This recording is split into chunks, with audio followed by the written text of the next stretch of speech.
নমস্কার বন্ধুরা, আমি মৌসুমি। আমার চ্যানেলে সবাইকে স্বাগত। আজকে আমি কোনো রান্নার রেসিপি করব না। আজকে আমি একটা করব মাখা। আমি কদবেল মাখার দেখাবো। প্রথমে কদবেলগুলোকে এইভাবে ফাটিয়ে নেব। এরপর ভালো করে ভেতর থেকে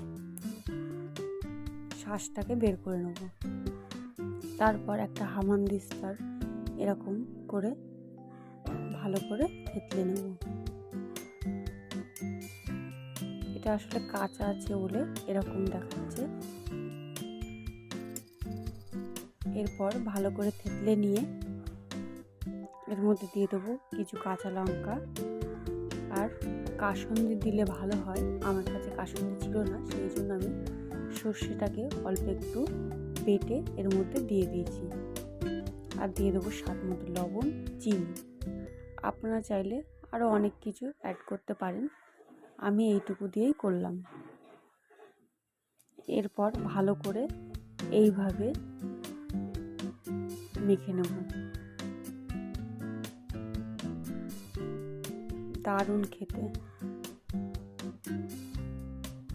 আমার চ্যানেলটিকে সাবস্ক্রাইব করুন।